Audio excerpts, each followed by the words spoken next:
Hello everyone, and welcome to Hero Registry. When we talk about Disney, we always think of movies and characters filled with joy.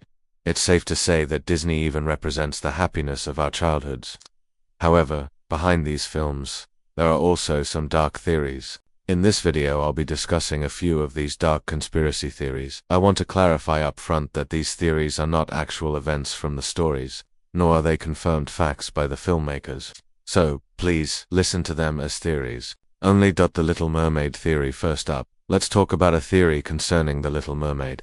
In the prequel film The Little Mermaid, Ariel's beginning, Ariel's mother, Queen Athena, was introduced. Queen Athena died at the hands of pirates. Coincidentally, Queen Athena shares the same hair and tail colors as one of the mermaids from the Peter Pan movie. This similarity is what sparked this theory. According to the theory, the mermaid from Peter Pan is Ariel's mother, Queen Athena, in her younger years. The pirates who killed her were none other than Captain Hook, Peter Pan's archenemy. In the Peter Pan stories, mermaids are terrified and flee whenever they see a pirate ship, implying they fear pirates. This makes the theory that Captain Hook kills mermaids quite plausible. Connecting this, it makes sense that Captain Hook would be responsible for the death of Ariel's mother, who was killed by pirates. Peter Pan's dark theories. Let's continue with another dark theory about Peter Pan. Peter Pan lives on an island called Neverland with many children. Neverland is an island where its inhabitants never age. These children are called the Lost Boys. While it seems like a happy scenario, the theory suggests that Peter Pan kidnaps these children. If we look at the original movie from another perspective, Peter Pan seems to lure and deceive Wendy and her siblings into coming with him. Therefore, it's possible he entices other children to Neverland by telling them how much fun it is. When children first arrive in Neverland, they're happy because they can play all the time. However, as time passes, while their bodies don't age, their minds and intellect develop. As they mature, running around and playing like children is no longer fun, and they start longing to go home. When this happens, Peter Pan tends to abandon these children on the island. According to the theory, Captain Hook is one of the children abandoned by Peter Pan. The people on Captain Hook's ship are similar. This is why Captain Hook harbors such a deep hatred for Peter Pan, pursuing him like a historical enemy. If this were true, Captain Hook might even be considered the good guy. Snow White's grim fate. Another theory is about Snow White. From a simple perspective, Snow White falls into a deep sleep after eating a poisoned apple and wakes up when the prince kisses her. However, this theory suggests that Snow White never actually woke up. The apple used to make the poisoned apple has an appearance that symbolizes death. Snow White's stepmother, the evil queen, is not the type to use a mild poison that would only cause a temporary stupor. According to the theory, the prince who kisses her is not a real prince but the Grim Reaper. At the beginning of the movie, when Snow White is looking into the wishing well and singing, the prince arrives, and she gets scared and runs away.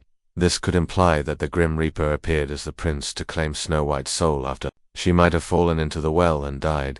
After she dies from the poisoned apple, the Grim Reaper appears again as the prince. He kisses Snow White and takes her to the afterlife. At the end of the movie, the prince and Snow White are seen looking at a large castle in the sky. This strengthens the theory, suggesting that Snow White reached heaven after her death. Beauty and the Beast and Bambi connection. Next, I want to discuss a theory connecting Beauty and the Beast and Bambi. This theory mainly concerns Gaston. In Beauty and the Beast, Gaston is the villainous hunter who unilaterally pursues Belle. If you look closely at the scene where Gaston and his hunter friends sing, you'll notice animal heads mounted as trophies on the wall. These heads are from animals killed by Gaston. Among them, the head of a female deer is prominently displayed. The theory suggests that this female deer could be Bambi's mother. This is because Bambi's mother was also killed by hunters. While not an overly complex theory, it's a surprisingly interconnected one. Frozen's dark secret. Finally, I'll talk about a theory related to Frozen.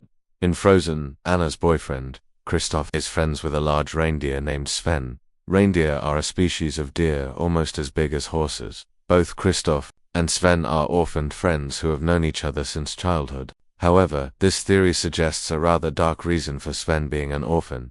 The theory claims that the coat Kristoff wears is made from the hide of a reindeer, and that reindeer is none other than Sven's mother. According to the theory, ice harvesters killed Sven's mother, and the hide was used to make a coat for Kristoff. This is why, when they first met, little Sven was drawn to Kristoff because of the scent of his mother on Kristoff's body.